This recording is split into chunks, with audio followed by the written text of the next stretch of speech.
There it is. Oh my gosh. Oh, doggy. This one is even more gorgeous.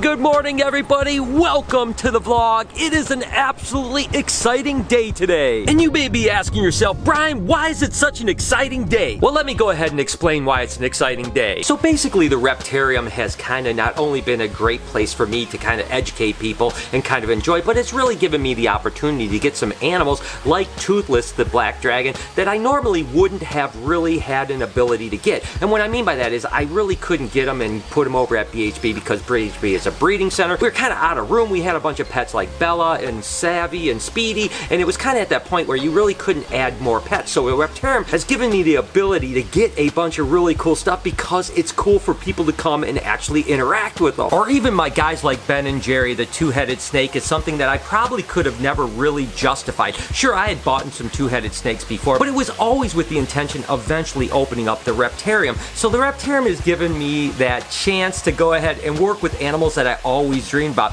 Why am I telling you this? Because today I'm about to get a shipment of a couple more animals that I always dreamed about. As a matter of fact, when I started the Reptarium, I had a list of animals I really wanted to have on display for a number of reasons. I thought they'd be good to handle, they'd be really cool to look at, whatever the case might be. Today, I am super excited that we're gonna go ahead and get a chance to open up these guys and get them into their new enclosure. By the way, I've not told anyone, Lori or anyone, I've been teasing Jessica all morning with these animals, so are you excited to find out what it is? Okay. You've been so mean. I hope that she's going to be excited, but I'm going to go ahead, go next door, and open up this box and see these cute little monkeys.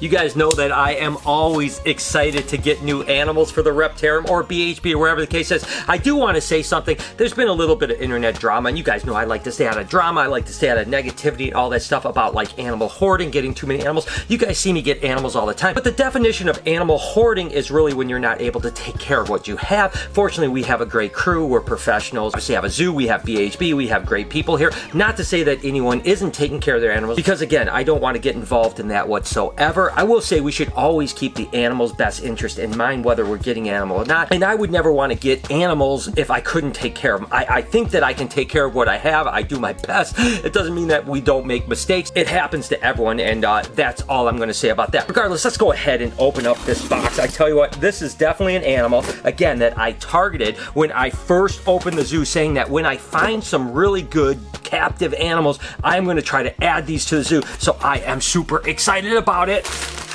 Cool little heat pack holders. I like the idea of this. It's very cool. Oh, and we got two little bags here. Oh my gosh, I cannot be more excited. I have never owned these my entire life, but I have been researching them for at least 15 or 20 years. So I know a pretty good amount about them as far as their care and husbandry and everything else, and I've certainly seen a ton of them. But again, this is my first time, so we're gonna have to learn together, but I think I'm ready for it, and I've been working on this for probably at least a couple months, so this isn't like something that comes out of nowhere. Oh my gosh, they are so incredible. This one is so incredible. Oh, you gotta be careful because these guys will put a pretty nasty bite on you. And here we go. Oh my gosh. And here we go, everybody. There it is. Oh my gosh. Am I freaking out? These are so absolutely adorable. Of course, these are Carusha zebrata, the Solomon Island prehensile-tailed skinks. Oh my gosh, this thing is so absolutely incredible. Now, I actually got a pair. This is the male right here, and these guys are actually from the Solomon Islands, which are a bunch of islands off of Papua New Guinea. Oh my god, these guys are so incredible, but they are extremely territorial, so you have to be careful putting two males together for sure, because they will fight, and in captivity, these guys can be pretty brutal and actually really hurt each other. So number one, you want to have a big enclosure with lots of places for them to go kind of in separate areas, and the fact that these are a pair, hopefully they'll get along, but we're going to definitely keep an eye on them. They were being kept together, but again, we have a different environment, so hopefully they'll do well. So this right here is the little boy, and I'm telling you what, they have such sharp little teeth because, again, they're really arboreal and climb a lot. So we'll have lots of branches. These guys are vegetarian, but they will eat a little bit of meat. So we're going to probably introduce like iguana diet or a tortoise diet to them to give them a little bit of protein. But mainly they're going to eat like mixed vegetables. They love fruits. They will literally eat like pothos plants and stuff like that. So these guys are really cool. I'm excited to start working with them. Let's go ahead and look at the female. And here's the female. That male was a stunner. He was so good, in such good shape.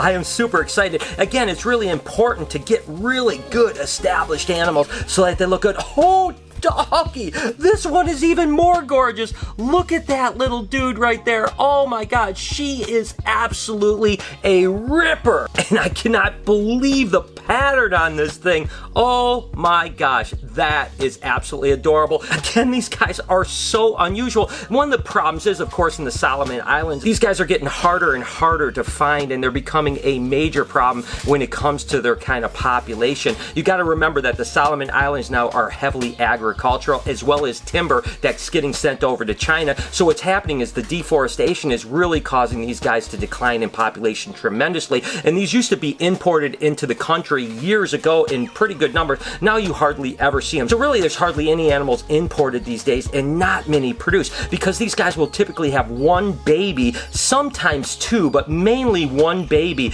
every 3 to 4 years, because they literally have like a 6+ month gestation on the babies. They're actually born live. So these guys are definitely something that we're going to want to try to work with in captivity, and I'm hoping that when these guys get to adulthood that they'll actually produce 1 or 2 babies, even if it's only every few years. These guys aren't quite full grown yet. They're kind of sub-adults, but they are absolutely incredible. I mean, take a look at that beautiful little face right there.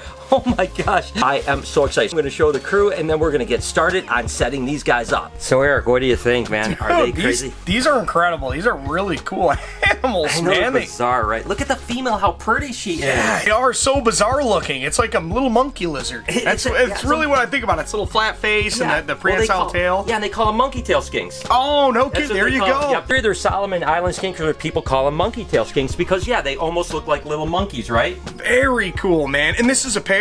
This is a pair. This is the female no here. Way. She's a little bit smaller, and that's the male. Is that cool? So freaking awesome, man. Don't they have sharp little claws? Those green eyes. I mean, wow.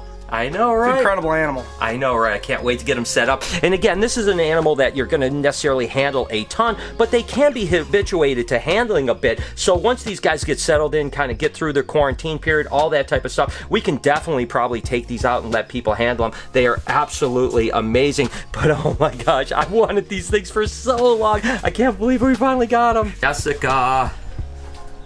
Oh my God! Hey, I guessed. Oh, you guessed it? You had it right. You're right. Yes, you guys you did. guessed It's a monkey it. tail skink, Yeah, right? exactly. Monkey tail skink. Awesome. She totally guessed it. She got it right on. How big do they get? I've never seen a full-grown one. So this is about half grown right now. So this is the girl, and the way you can tell a boy from a girl really is the size of their head. You can see how narrow her head is compared to how thick his head is. That's basically how you tell the dimorphism between the two. But she's about half grown right now. He's getting closer to being full grown. Can we talk about the tortoise real quick? What's he dragging? Hey, Savvy, you've got something on the bottom there. Oh, But I got a little paper. The loudest thing in the shop right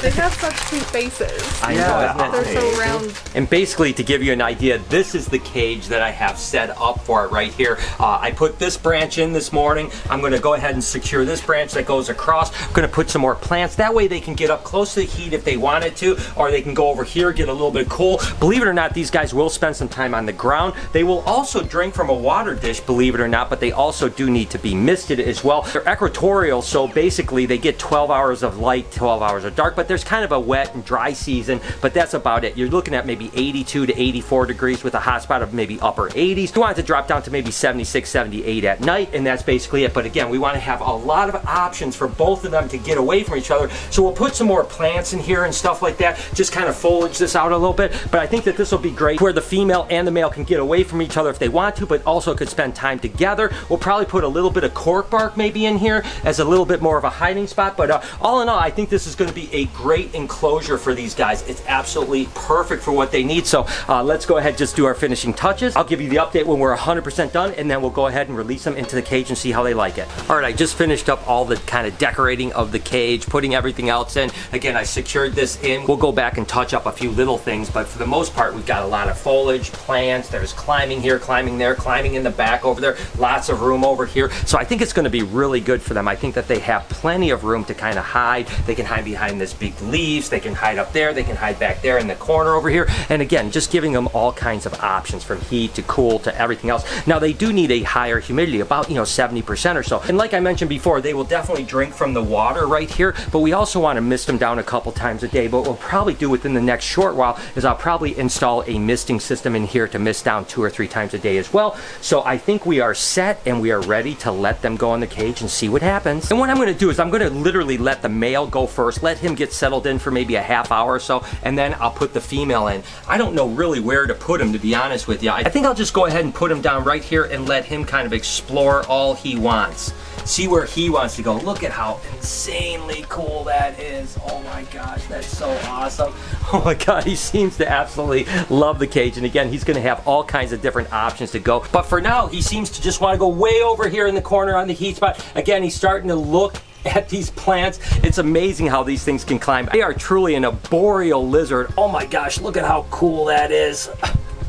All right, I'll go ahead and let him kind of get settled in for a good half hour, 45 minutes. So let him kind of stake out his claim, and then I'll go ahead and release the female after that. And that way they can hopefully get along again. They've been together, but they were in a completely different environment. So I don't want them to fight over the territory here. So we'll come back in like a half hour, 45 minutes and release the female. And just in case you're wondering, this is the female's holding cage right now. So she is completely fine. I had the male in another cage that was really similar. This is actually going to be a gecko cage here that I'm getting some geckos next week. I can't wait to share that with you guys. But in the meantime, she's doing fine. She's going to be okay for the next little bit. Let's head over to BHB and see what's going on over there. Back here at BHB, Eric, you are going to be feeding a lot of snakes today. Yes, but you don't have to feed the adult colubrids, so that's a lot easier for you, right? Way easier, way easier. So tell me what you're doing. So today we just kind of go through all of our razors, all of our stuff that's too small to hibernate. We just go through, feed them up, give them a little courtesy check, I like to call it, and work our way down the line. I'm going to let you guys join Eric on his adventure today, feeding how many snakes do you think? Maybe several roughly, hundred? Yeah, 700 or 800, I would say. Yeah, okay. Over 700. So if you ever wonder what it's like to feed 700 or 800 snakes, you're about to find out.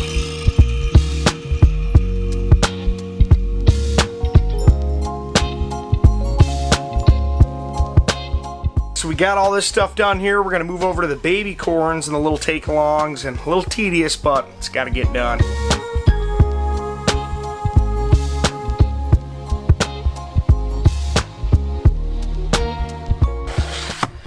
Okay, that's how you feed 700 snakes. Now you think, oh, that's it, right? Well, tomorrow I gotta come back through, I gotta check every snake again, but this time you gotta mark it with a little marker and mark the paper and do this and that. It's a lot of work, totally worth it. Next up, we have the female. The male is way in the back by those plants over there hiding. That's the only concern I have about this, is that these guys are kind of small. I don't want to put them in here and then never see them again, but I think they're going to really love it. And hey, listen, I just want them to be awesome. I think people are going to still love trying to find these little monkeys for sure. And literally, they are little monkeys because they're monkey tail skinks. But regardless, let's go ahead and get the female in here and see where she ends up going. I think I'm going to put her right here so that she doesn't go in the same direction as the male goes, and we'll just see where she goes. Look at how these things climb.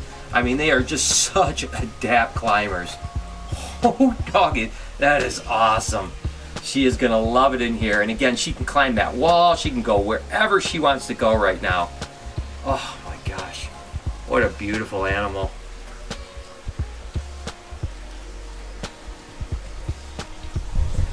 Okay guys, so there you have it, the Carusha zebrata, Solomon Island skinks.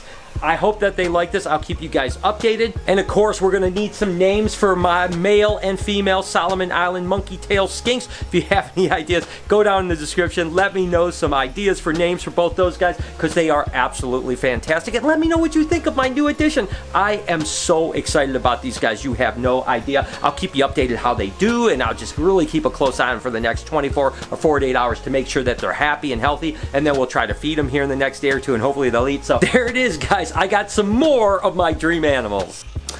I wasn't sure if I was going to address this, but I figured I would. So for those of you that don't like to hear me ramble for 2 or 3 minutes, this is probably where you want to end the video if you guys want to hear what my thoughts are.